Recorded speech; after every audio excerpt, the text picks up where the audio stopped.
Pada video selanjutnya, kami akan membahas secara singkat tentang tokoh pewayangan yang bernama Raden Sesatama. Salam budaya. Pada video sebelumnya, telah dibahas bahwa Raden Sesatama merupakan putra dari Resi Palasara dengan Dewi Durgandini, putri Prabu Basuketi, dari Kerajaan Wirata.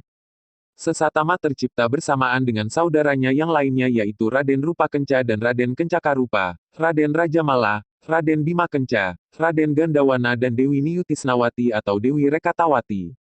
Dari 6 bersaudara tersebut, hanya Sesatama yang tercipta dari makhluk yang bernyawa.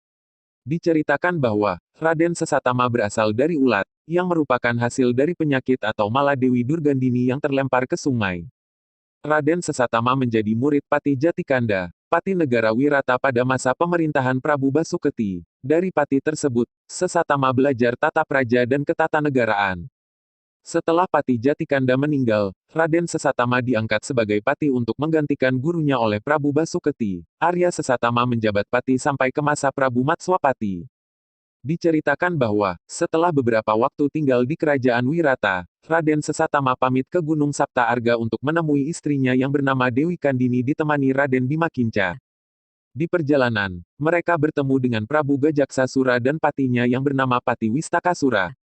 Prabu Gajaksasura mengatakan bahwa, dirinya mencari Endang Kandini yang akan dijadikan permaisuri di kerajaannya. Raden Sesatama pun kaget mengetahui hal itu. Raden Sesatama mengatakan bahwa niat itu sudah terlambat, karena Endang Kandini sudah menjadi istrinya, dan saat ini sedang mengandung putranya. Prabu Gajaksasura menawarkan berbagai harta kekayaan kepada Raden Sesatama untuk ditukar dengan Endang Kandini, namun Raden Sesatama menolak. Maka terjadilah pertarungan antara mereka, Prabu Gajasura melawan Raden Sesatama, dan Pati Wistakasura melawan Raden Bimakinca. Dalam pertarungan itu, Raden Sesatama dan Raden Bimakinca kalah di tangan Prabu Gajasura dan Pati Wistakasura. Setelah mengalahkan Raden Sesatama dan Raden Bimakinca, Prabu Gajasura mengubah wujudnya menjadi Raden Sesatama dan Pati Wistakasura menjadi Raden Bimakinca, lalu mereka berangkat menuju Gunung Sapta Arga untuk menculik Dewi Kandini. Sementara itu di hutan belantara, Begawan Abiyasa yang sedang berjalan mencari rimpang obat, menemukan Raden Sesatama dan Raden Bimakinca dalam keadaan bersimbah darah. Begawan Abiyasa terkejut dan sedih melihat keadaan kedua adiknya tersebut. Raden Bimakinca gugur, sedangkan Raden Sesatama dalam keadaan sekarat. Dengan sisa tenaganya, Raden Sesatama menceritakan apa yang dialami olehnya dari awal sampai akhir, dan mengatakan bahwa istrinya dalam keadaan mengandung. Raden Sesatama pun berwasiat kepada Begawan Abiyasa, apabila putranya lahir laki-laki, Raden Sesatama memohon agar putranya kelak diberi nama Raden Nirbita. Setelah berwasiat kepada Begawan Abiyasa, Raden Sesatama pun gugur menyusul Raden Bimakinca. Begawan Abiyasa pun merapal mantra untuk memanggil sahabat ayahnya yaitu Begawan Salantara atau Gandarwa Raja Bali. Dalam sekejap, Begawan Salantara sudah hadir di hadapan Begawan Abiyasa. Setelah menceritakan apa yang terjadi pada kedua adiknya, Begawan Abiyasa meminta tolong untuk segera melaporkan apa yang terjadi kepada Resi Palasara, sebelum datangnya Raden Sesatama dan Raden Bimakinca palsu datang. Begawan Gandarwa Swalantara dengan secepat kilat, melesat ke Gunung Sapta Arga, dan melaporkan kepada Resi Palasara dan Resi Kandihawa tentang kematian Raden Sesatama dan Raden Bimakinca. Mendengar suaminya gugur, Dewi Kandini langsung jatuh pingsan. Resi Kandihawa sangat marah dan ia pun pamit turun gunung untuk membunuh Prabu Gajaksasura dan Pati Wistakasura.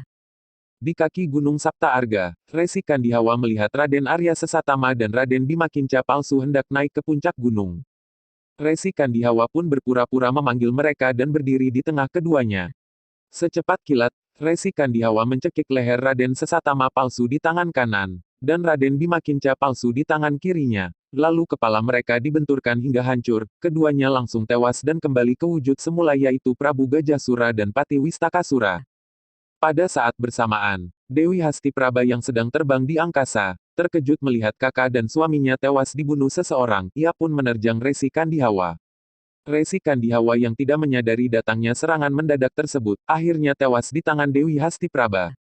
Resi Palasara dan Begawan Swalantara datang di tempat kejadian. Begawan Swalantara segera menyerang Dewi Hastipraba. Dengan mengerahkan mantra sakti, lumpuhlah Dewi Hastipraba. Tidak lama kemudian datanglah Begawan Abiyasa membawa jasad Raden Sesatama dan Raden Bimakinca. Akhirnya Dewi Hastipraba memohon ampun kepada Resi Palasara dan siap untuk menyerahkan hidup dan matinya. Resi Palasara pun mengampuninya dan membebaskan Dewi Hastipraba dari pengaruh mantram sakti. Dewi Hastipraba pun berterima kasih dan pamit dengan membawa jasad Prabu Gajasura dan Pati Wistakasura. Sementara itu di kerajaan Wirata, Prabu Matswapati dan istrinya Dewi Rekatawati pun mendengar berita kematian Raden Sesatama dan Raden Bimakinca. Mereka pergi ke Gunung Sapta Arga untuk menghadiri pemakaman Raden Sesatama dan Raden Bimakinca.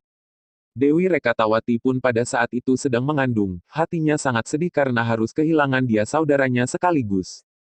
Dewi Rekatawati pun meminta izin kepada Prabu Matswapati untuk tinggal sementara di Gunung Sapta Arga, dan akan kembali ke kerajaan Wirata pada saat anaknya lahir kelak. Prabu Matswapati pun mengabulkan permintaan istrinya. Beberapa bulan kemudian, istri Raden Sesatama yaitu Dewi Kandini, melahirkan bayi laki-laki. Sesuai wasiat Raden Sesatama, bayi itu pun diberi nama Raden Nirbita, sementara Dewi Rekatawati pun melahirkan bayi laki-laki. Untuk mengenang Raden Sesatama, Prabu Matswapati dan Dewi Rekatawati memberi nama bayi mereka dengan nama Raden Seta. Demikian dari kami. Apabila ada kesalahan dalam nama dan peraga ataupun kisahnya, mohon dibenarkan. Karena kami di sini sedang belajar. Terima kasih.